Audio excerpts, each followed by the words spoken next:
Ultime répétition pour ces musiciens de Sonerion Penarbed. Ils viennent de différents bagadous et se retrouvent pour un projet totalement fou, donner une série de concerts dans la capitale mondiale du jazz.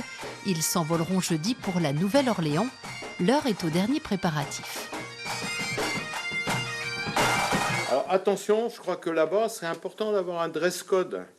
C'est-à-dire qu'on est tous le même jour, les mêmes concerts, les mêmes vêtements.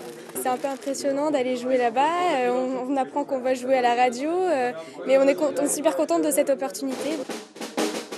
L'idée est venue de l'association quimpéroise Aprem Jazz qui a tissé des liens avec un conservatoire de Louisiane.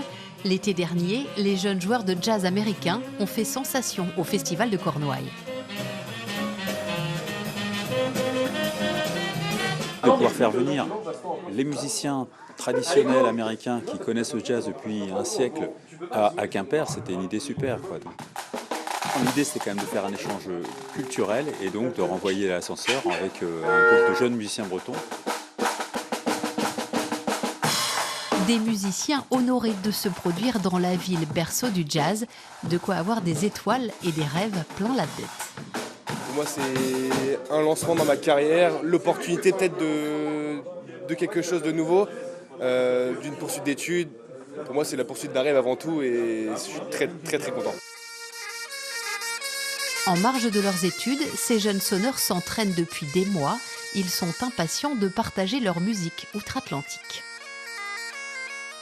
C'est leur apporter notre énergie, leur montrer que notre façon de jouer. Donc on essaie de leur montrer un peu toute la palette de ce qu'on peut présenter de notre côté. On va entendre des rythmiques, des sons, on va pouvoir se dire ok, eux font ça. On pourrait aussi introduire ça dans nos suites. C'est la mixité des cultures qui est important pour nous, pour se faire plaisir, pour changer.